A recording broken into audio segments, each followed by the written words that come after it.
yang bertanya mengenai aktiviti tanaman di Rizab Tanah TMB. Sebelum saya menjawab soalan ini, saya nak membetulkan sedikit persepsi bahawa sebenarnya tidak ada apa yang dinamakan Rizab TMB. Tidak ada tanah Rizab TMB. Yang adanya ialah tanah yang terletak di dalam laluan talian perbekalan elektrik adalah tanah yang mempunyai perjanjian izin lalu ataupun way lift yang masih lagi kepunyaan tuan tanah, bukan kepunyaan Rizab.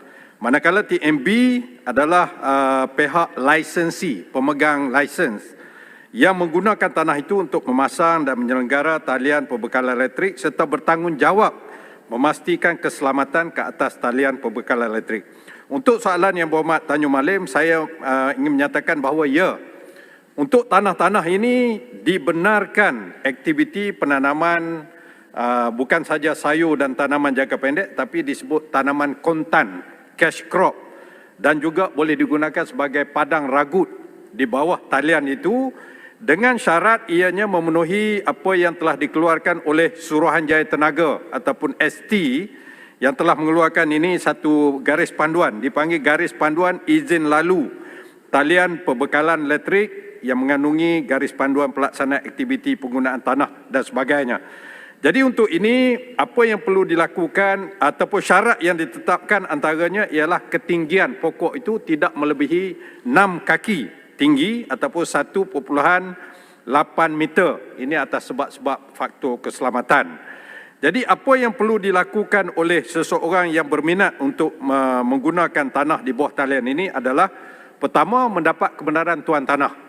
Jika tanah itu tanah kepunyaan state atau state land ataupun tanah hutan simpan atau state reserve, perlu mendapat kebenaran daripada pihak berkuasa negeri ataupun pentadbir tanah. Sekiranya tanah itu adalah milik individu ataupun individual land, perlu mendapat kebenaran sama ada dalam bentuk tenancy ataupun dalam bentuk pajakan, lease. Manakala kebenaran yang kedua daripada TNB sebagai pemegang lesen ataupun lisensi untuk memastikan garis panduan yang dikeluarkan oleh pihak Suruhanjaya Tenaga itu dapat dipenuhi. Saya nak sebutkan juga bahawa Yang Berhormat Tanjung Malim, tanah di bawah talian TMB ini bukan saja boleh digunakan untuk tanaman, boleh digunakan untuk kolam tadahan ataupun on-site detention, kolam ikan, kolam udang, tempat letak kereta, memasang merentang paip gas, paip minyak, paip air dan paip pembentungan dan juga tapak semayan. Banyak aktiviti boleh dibuat di bawah talian ini. Ini satu indirect CSR daripada TNB. Terima kasih.